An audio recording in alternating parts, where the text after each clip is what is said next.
the new assignments are out, in Battlefield that is. And I'm not going to really be talking about it, but I figured that it's probably a great time to start talking about some Battlefield action. Probably about the vehicles, because it's really going to be a little bit vehicle oriented.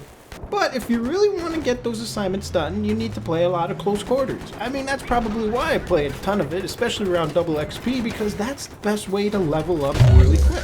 But aside from all of that, I think we need to talk about the MK3A1, or should I call it the Star Trek weapon. See, the way DICE made this weapon was one guy decided to say, "Listen up guys, I got an idea, okay? I'm gonna make the most terrible weapon ever, and I'm gonna put it into the game and make them use it. And I'm gonna make them use it in the gun game." But for the record, guys, like this part right here, me and Mr. Pretzels are having the worst time trying to knife each other, and I managed to win that battle. But aside from that, I mean, really, think about it. This has got to be the worst gun in Battlefield to date, especially since they added frag rounds and forced us to use it in Gunmaster. That was probably the worst thing we could ever run into. Now, the way to use this weapon is to actually have buckshot. That's what I've seen works the best, and just go frag hungry on the enemy.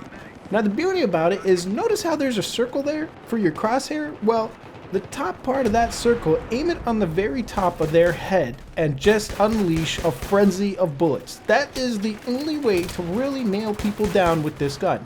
And really pay attention to where I'm aiming, because I only really look at the top line and aim that to the very top of their head, and it does the job for me. But notice when you get in these situations, a holy spaghetti moment happens, but it's just not enough. Now, I know, guys, it is not the greatest weapon overall, but, you know, it works great in close quarters, and that's what it's meant to be used for. But let's talk about the vehicles, as I mentioned earlier, especially the tanks, because they really play a crucial role, and you really need to know your placement on the map, because it's really all about the placement with the tanks. See, right here, if you pay attention to the minimap, my team was nowhere near the MCOMs, and we just managed to break through and get ready for these next sets. So I decided to break right in and get my teammate to plant that MCOM, and we are getting railed right here, but I can't back off yet because I need my team to get that MCOM before it's too late, and we did manage to get it, so look where I back off to in this next part here. See, being up here, you actually provide yourself with a sniping advantage. You can see both MCOMs from up here, and if you did ever get shot at by a rocket, you can easily dodge it and heck, even repair yourself in time before another one comes off. And remember, there's lots of environment you could hide behind up here, so this is actually one of the greatest vantage points for a tank to be at. And in no time, my team is going to get there and they're going to be able to arm that objective.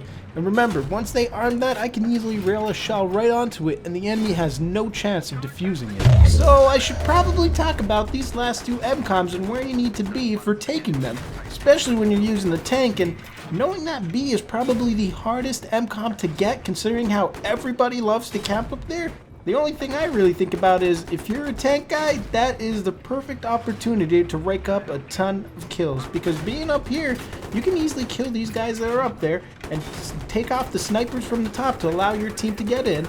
And then of course what you want to do is move up to something like here. This is probably the best point ever. Knock the tree out of the way and look at that clear opening for you to rail as many shells as possible into B to stop the enemy from camping up there.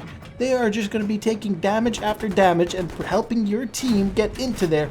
And that is how you want to play it for these last two MCOMs. So really guys, it's not about the map design or anything, it's really about how you play it with your vehicles, because the vehicles are really what can determine the end game of the match. And really pay attention to your minimap, because you can see when an enemy is coming up to you to take you out. So to end it off here, I'm actually kind of curious what your favorite vehicle in Battlefield 3 is. My most favorite vehicle has got to be the jets. Leave it in the comments below what yours is and I'll check it out, but really, for me, I haven't used the Frogfoot in ages. These things are probably the greatest jets I've ever used, and I'm kind of disappointed that every DLC DICE has come out with, through the rush maps, there hasn't been jets in them.